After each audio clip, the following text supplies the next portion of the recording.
Dan pemirsa, kita beralih ke beberapa agenda ekonomi yang bisa menjadi perhatian, diantaranya dari Korea Selatan. Ada keputusan suku bunga Bank Korea Selatan di bulan Februari, kemudian dari Hong Kong pemirsa ada IHK Hong Kong di bulan Januari dan cadangan devisa dari Malaysia. Kemudian dari Amerika Serikat pemirsa ada rilis hasil rapat FOMC di bulan Januari dan kemudian ada klaim pengangguran awal Amerika Serikat dan juga inventori minyak mentah Amerika Serikat. Sementara pemirsa dari Eropa ada IHK di bulan Januari. Dan pemirsa grafis dari agenda emiten ada rapat umum pemegang saham dari VOKS dan juga ada BJTM DPS dividen tunai.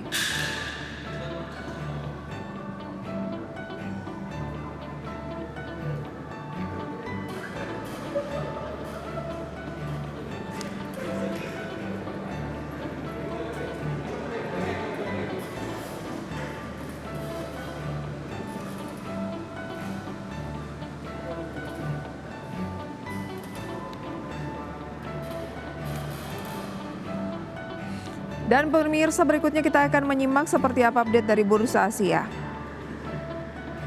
Ada Nikkei Jepang terpantau naik cukup signifikan pemirsa ya, 1,59%.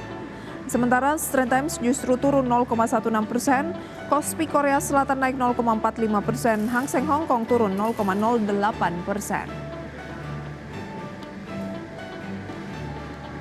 Dan untuk mengulas pemirsa sejumlah sentimen khususnya mengenai pengaruh kenaikan harga beras dan kebutuhan pokok lainnya terhadap saham, sudah bergabung melalui video conference pada pagi hari ini ada Mas Raka Juniko, Research Analyst MNC Sekuritas. Mas Raka, selamat pagi, apa kabar? Halo, selamat pagi juga, Mbak. Terima kasih sudah join pada pagi hari ini. Mas Raka, kita tahu dari dalam negeri cukup hangat ya, dan mungkin bukan cuma dari dalam negeri tapi luar negeri juga, karena kan pemerintah mengatakan bahwa harga beras memang lagi rekor tertinggi dan bukan cuma di Indonesia begitu.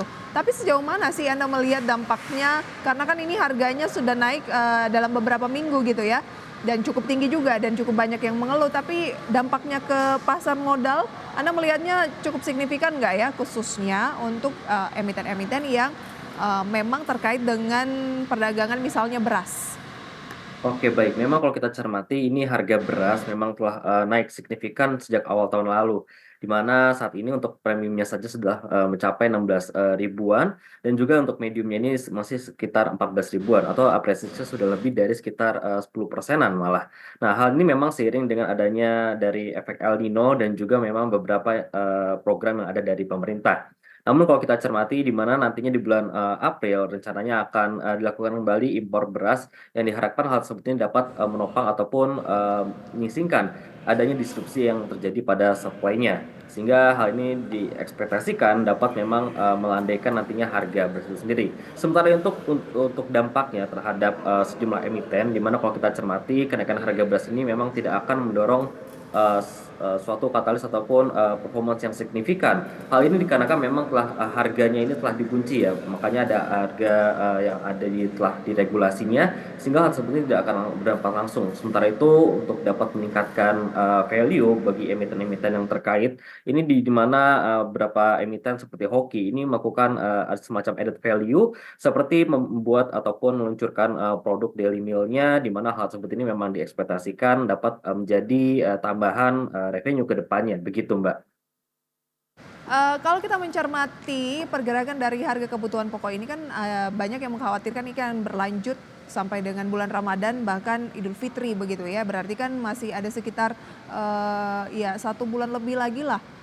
Hmm, Iya, dan kalau memang kita kalau ya, oke, baik. Memang kalau dikhawatirkan memang saat ini memang masih El Nino-nya sedang berkurang. Namun pada April nanti El Nino-nya ini akan kembali meningkat ya, di mana kalau kita lihat NOAA ini sudah cukup moderate signifikan untuk probabilitasnya, sehingga memang dikhawatirkan nantinya akan mendorong laju inflasi. Dan diharapkan memang kita mengharapkan lebih banyak intervensi dari pemerintah, khususnya dalam menjaga rantai supply ataupun supply chain-nya sehingga hal tersebut akan kembali normal, begitu Mbak. Oke, kita cermati ya, misalnya Hoki atau Buyung Putra dalam sepekan ini sudah menguat sekitar 4% dan dalam sebulan 5%. Dan juga mungkin yang erat kaitannya ya, Wahana Inti Makmur atau yang berkode saham Nasi dalam sepekan naik 10%.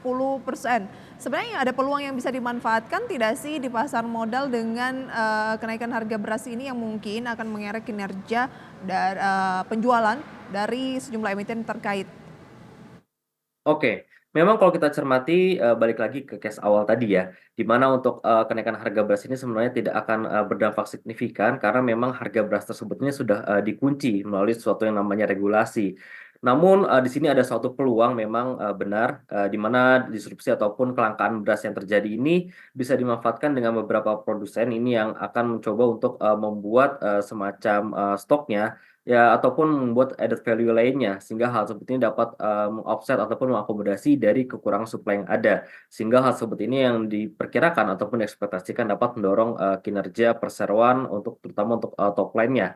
Tidak hanya untuk top line, di mana added value ini juga akan memberikan, suatu efek bagi marginnya sehingga akan lebih, meningkat sedikit, terutama saat adanya disrupsi, pada bahan pokok yang ada saat ini, begitu, Mbak.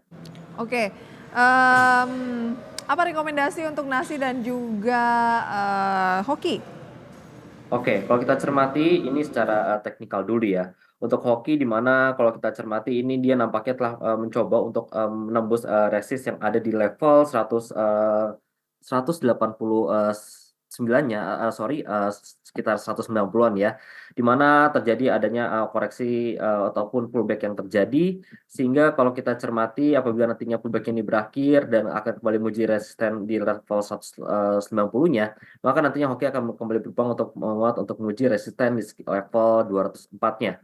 Sementara itu untuk, nasi atau Hanegde Makmur kalau kita cermati ini juga tengah mengalami pullback juga, di mana nampaknya, pullback ini bisa kita manfaatkan untuk melakukan, buy on weakness dengan level support ataupun support yang berada di level sekitar, 69, hingga sampai 70 begitu, Mbak.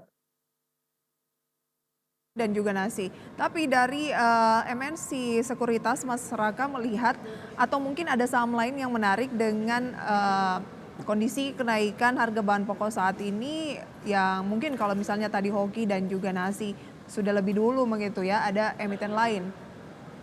Oke, kalau misalkan bahan pokok ini yang mengalami, kenaikan, ini justru, masyarakat akan cenderung melakukan, down trading dan ini tentunya akan lebih cenderung, memperbanyak, volume yang terjadi. Nah, sehingga, mungkin akan sangat, beresiko ataupun, kompetitif sekali untuk yang terjadi pada, sektor, consumer. Namun, di sisi lain ada, positifnya di mana kalau kita cermati untuk barang-barang yang tidak terkait dengan bahan pokok, ini masih cenderung diprioritaskan oleh, masyarakat. Seperti ada pada home care dan personal care dan juga beberapa barang-barang, retail terkait. Ini di mana masih akan cenderung, resilient dan juga, kalau kita cermati nanti ada festive season yang dampaknya akan berimbas pada hasil kinerja yang diekspektasikan, menguat untuk terkait laporan keuangan, begitu, Mbak. Kita lihat ada beberapa saham yang mungkin tidak terkait dengan, kebutuhan pokok ya, tetapi bisa dikatakan erat kaitannya juga dengan, retail gitu. Nanti akan kita bahas dalam segmen berikutnya di saham pilihan pemirsa. Usai jeda tetaplah bersama kami di segmen Market Buzz.